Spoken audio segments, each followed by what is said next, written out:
Nobody plays the hits like this, brother. You already know. Yeah. Into the Midday Lounge with the Midday Lover. Oh, yeah.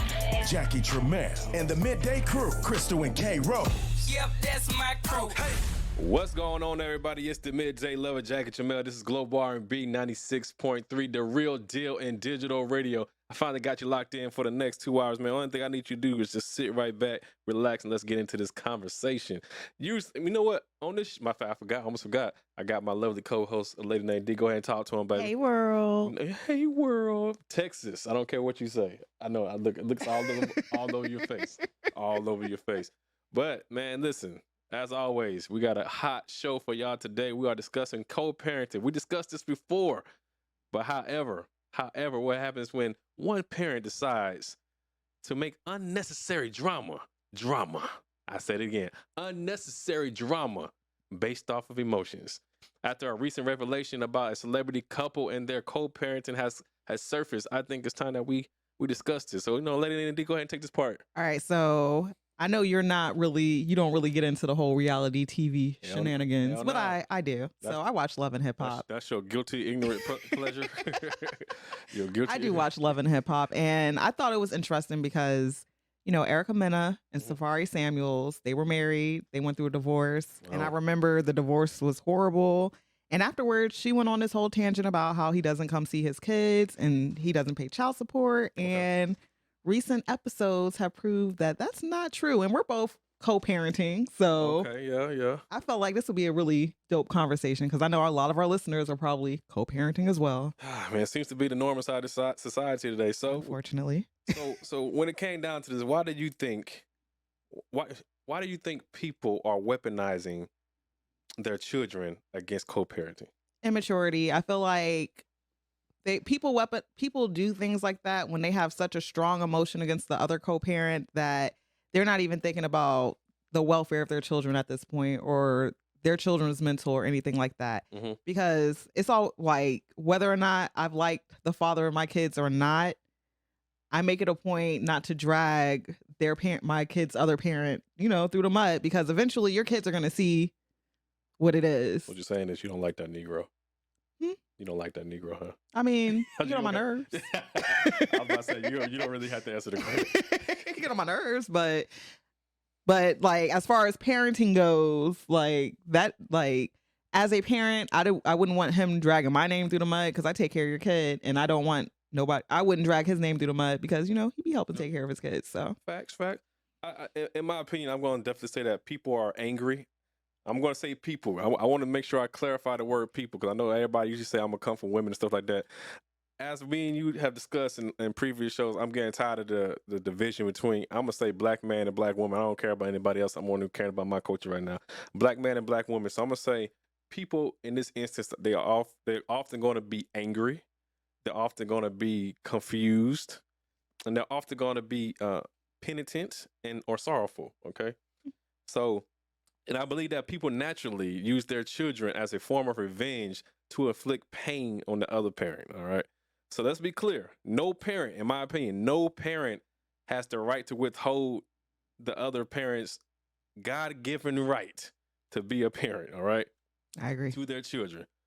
Because at the end of the day, the thing that I always notice what ends up happening is they get mad. One parent gets mad because the other parent didn't do what they said or when they said it, or how they said it.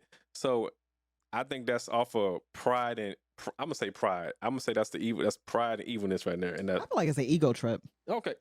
Pride, yeah. Yeah, that's why I say pride. Or power play. Yeah, because I'm not gonna. I never call anybody out no more because I know her people be listening to my show. they be clocking Big Daddy now. But I also feel like I don't feel because I don't have feelings. I think that I'm not a person that care. I don't care if my ex-wife or whatever does what I say when I say it because I don't have that right over her. She can do whatever she want. Now, when it comes to our kids, she know I don't usually make no kind of.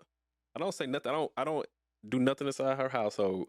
But if I see a problem, whether she got a man or not, I'm going to say something as the kid's father and what my opinion is in that particular instance. That's all I'll say when that instance. And I agree with that. So you have a woman who is claiming she does not get any assistance from her child's father, and it turns out not to be the case.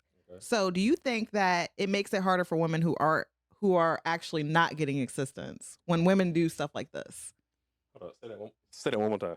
Do you feel like it makes it harder for women who actually don't get assistance to be heard or empathized with when women who are getting assistance lie about not getting assistance? Let me take a minute to ponder on this for a quick second. Do I take it? Do I think it? I think it. I don't think it do, but it should. If that makes sense. I don't think it does, but I think it should. Why don't you think it does? Because I'm gonna say this. I say like how I want to say it. I'm gonna say how do I want to say it? How do I want to say it? I say like this. In 2020, 84% of child support payers were men. Mm-hmm. This is the norm. Mm-hmm. All right. That being said, I believe that most false statements will easily be overlooked in this manner. But maybe I'm missing something. Like I said, it probably should. And I want to ask you a question. But I feel like it should, but I feel like it's going to get overlooked because most of the time in this situation, it's a man paying it or whatever. So no matter what happens, I'm going to say it how I usually say it. This world is going to be, I don't care most because I know people call me a male chauvinist sometimes. I'll try to be politically correct, but damn all that. All right. Nah, be you. I would say like this. This world is catered to a woman. I'm not saying that disrespectfully. I'm saying that if you want to make money in this world, cater it to a woman. You want to make policies in this world, cater it to a woman at this point in time. Now, it hasn't always been like that, but right now, it is good business to get behind a woman's needs and wants and desires inside of this world. So, I think it should. I'm gonna say like I'll leave it at that at this point. I think it should, but I don't think it does. I think it's gonna get overlooked because you're gonna get what you most likely you're probably getting what you already got regardless. But the world is not gonna see it like that. So that's how I'm thinking in my mind. And I'm probably getting tongue tied, but I don't think it does. But if I'm missing something, please educate me because I feel like I'm missing something on this essay that I probably just don't see in my angle. I feel like it does make it harder, and I don't mean like physically like to get child support, but I do think when it comes to getting support from people around you, I do think it makes it harder for women because a lot of people move based off of their personal experiences. Okay. So if you are a man who's paying your child support, whatever, and your baby mother's dragging you through the mud, and then one of your female friends comes to you and vents about like her baby daddy, like I feel like automatically in your back of your mind, you're gonna like go to your situation. Okay. And empathize less with her because like it's always, well, is she lying? Because my baby mama lying type of situation. I can see that. You know what? If y'all want to join the conversation, hit the hotline 804-476-2306. We'll be back in a second. Global R&B. It's your girl Sasha listening from the 317. Throughout my day, I listen to my homeboy, the midday lover, Jackie Tramel, on Global R&B 96.3. I appreciate you keeping it locked in with the best R&B station on the planet, Sasha. But before that break, we was talking about co-parenting and people leading off of emotion and instead of logic. But you know what? Let's get back into this conversation. All right. So specifically in the Erica Mena Safari situation, he made a point that one of the reasons why he hasn't defended himself or posted any receipts to prove that he pays it, or any pictures to prove that he spends time with his kids, is because he doesn't need to do that for social media for clout. He knows what he does. His kids will see what he does. Mm-hmm. So do you feel like men in similar situations have similar mindsets? Hell yeah. I mean, they should. They damn well should. I know when it comes to me, like, hell yeah, I don't do that ish, man. I'm not going to play the back and forth game with you. I don't need no pat on the back from nobody for doing my job. This is my obligation. This is my joy. This is what I do in my household. And it's no one else's business. So I'm gonna say like this: stop living for the ground, people, man. Damn all that. I don't even like Safari like that. I think that Negro a cornball. He's definitely a clown. So he's like, hey, okay, you know what? I'm gonna say it like this. I think he's allegedly a cornball. I think he's allegedly a cornball. I don't want to get sued. But in this instance, I 100% agree with him. My issue with some men, I had this issue while I was coming up in the game in my early 20s when I used to go back and forth with my ex-wife, and I was like, man, I'm responding to it. I'm gonna say it. I'm responding to these people like I'm some kind of emotional creature. Because I'm like, why am I ain't got to prove nothing to nobody. As I got older, and when she tried to do that back and forth, I stopped responding to her on personally and on social media. Like, I lost a lot of friends because people believe whatever she said on social media, and they say because I didn't respond that I was probably doing it. I'm like, I don't give a damn what you think. I know what I did, and my kids know what I did. And as my kids get older, they know, like, they will realize, like, well, you know what, Daddy wasn't all the way wrong in this instance. You know what I'm saying? So I don't buy into that crap. I was so happy he said that. Like, I'm not even gonna lie. When he said that, I was like, because he is a cornball in my eyes. I'm not even gonna say allegedly. He is a cornball in my eyes, a whole cornball. But I felt like that was a very mature response to a very immature situation. Mm-hmm. So the fact that he was taking the beating, and I feel like on one hand, it was also so she didn't look as bad as she was gonna look when it all came out. Yeah. Like, so on one hand, I also feel like he was protecting her in that instance. I'll be the bad guy. But I feel like that is mature. And when people post a lot on stuff on Facebook, I tend to not believe it anyways. Facts. So, All like, facts. hands clap to that man. Oh, you want to give him a hand clap of Yeah. praise? We know what I ain't never really gave a hand clap of praise to a man, but I'll do it today. I usually do it for my ladies, but I give one to that. Nah, because that's the way I feel like a man should handle a situation like that. Goddamn right. All right. So one of the interesting things said was that while it is important to protect a black woman, it is equally important to protect a black man, specifically the image we paint in the public. What does protecting a black man look like to you? I need you to be clear, Lady Nadine, because this is coming from a black woman. All right, this is coming from a black woman. I need you to look at all these cameras inside here. I need you to tell them what protecting a black man looks like to you. To me, protecting a black man does not mean not holding him accountable, but we don't have to drag our black men through the mud publicly. Like, we don't. And when they are doing what they are supposed to do, we really need to be holding these brothers up and lifting them up and, hugging him. Like, especially in like this situation, like, you really thought it was okay to portray this black man as a stereotype. Mhm. Like, she needs to be held accountable for that. Uh-huh. Because he's literally not leaving the stereotype. He's literally doing what we want black men to do. But you're out here dragging him for no reason. And women that do that need to be ashamed of themselves. Goddamn right. Drop one K Rose's bombs for a lady named D. Hell yeah. Clap that shit up. Let me clap that thing up. Hell yeah. That was big. One more time. One more bomb. No, I ain't gonna do that. What does it look like for you? I think it looks like it's supposed to be fair across the board.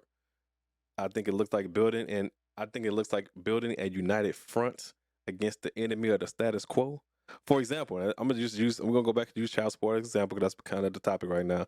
For example, all right, the powers that be have created a policy or a contract that all 50 states agreed upon to enforce Title 74D into the federal incentive funds. What this means is, hey, keep these people on child support so we can keep paying money into the Social Security fund for each state. That's really all it is. Because everybody don't need to be on child support.